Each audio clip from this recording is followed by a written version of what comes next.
What if I told you the Cleveland Browns might be wasting their most talented quarterback on the bench? That's right, Shedeur Sanders, one of the most talked-about young prospects in football, continues to sit on the sidelines while Kevin Stefanski keeps rolling with Dillon Gabriel. And after yet another disappointing performance, fans are asking a simple question: why? Shedeur Sanders was born under the spotlight through no fault of his own.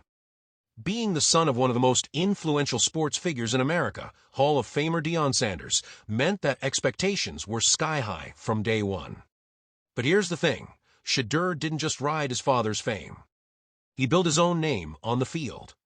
His college career at the University of Colorado showed incredible growth, leadership, and poise under pressure. In his final season, he threw for over 4,000 yards and 37 touchdowns, placing himself firmly in the Heisman Trophy conversation. Even though the trophy eventually went to his teammate Travis Hunter, scouts across the country viewed Sanders as a surefire first-round pick. But then everything changed. Just a month before the NFL draft, Cam Ward's stock skyrocketed. Suddenly, the Tennessee Titans grabbed him first overall, and in one of the most shocking draft day slides in recent memory, Sanders fell all the way to the 5th round. That's where his uphill NFL journey began with the Cleveland Browns. Heading into preseason, the Browns' quarterback room was crowded. Veterans Joe Flacco and Kenny Pickett joined rookies Dillon Gabriel and Shedeur Sanders in a battle for depth chart positions. From the start, though, it was clear who Kevin Stefanski favored and who he didn't. Shedeur barely saw the field, only stepping in when injuries forced Stefanski's hand. When the regular season kicked off, Pickett was gone, Flacco took the starting role, Gabriel became the backup, and Sanders was relegated to the 3rd spot. Fast forward a few weeks, and both rookies were all that remained. Since Week 5, Dillon Gabriel has held the starting job. The results? Let's just say they haven't inspired much confidence. After yet another lackluster showing against the New York Jets, Cleveland fans and analysts finally hit their breaking point. Darryl Reuter of 92.3 The Fan didn't hold back, saying he's not an NFL quarterback. He rolls out and can't hit wide-open receivers. Gabriel stats back that criticism up. Yes, he threw 2 touchdown passes, but he only managed 167 yards. In fact, across 5 starts, he's topped 200 yards only once, and that came in a game where he threw 52 times against the Steelers.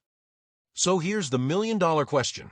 Why does Kevin Stefanski continue to stick with Gabriel while Shedeur Sanders waits for a real chance? Some believe it's about trust. Stefanski prefers a system guy, someone who plays safe and follows the playbook. Others think it's about control. A young quarterback like Sanders might bring unpredictability that Stefanski isn't ready to handle. Whatever the reason, it's becoming increasingly hard to justify keeping Sanders on the bench when the offense continues to sputter. At this point, Cleveland fans aren't just frustrated, they're angry.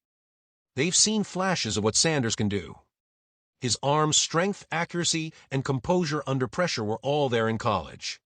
The potential is real, and with every poor outing from Gabriel, the calls for a change grow louder. Maybe Stefanski is afraid to admit that his choice isn't working. Maybe he's waiting for the perfect moment. But if that moment never comes, the Browns could end up missing out on something special. Shedeur Sanders has proven doubters wrong before, and all he needs now is the chance to do it again, this time on the NFL stage. Because at the end of the day, talent can't stay buried forever. And if Kevin Stefanski keeps ignoring that, the Browns might regret it for a very long time. What do you think? Is Kevin Stefanski making a huge mistake by keeping Shedeur Sanders on the bench? Or does he know something we don't? Drop your thoughts below. Hit that like button if you believe Sanders deserves his shot, and don't forget to subscribe for more deep dives into the Browns' quarterback drama. This story is far from over.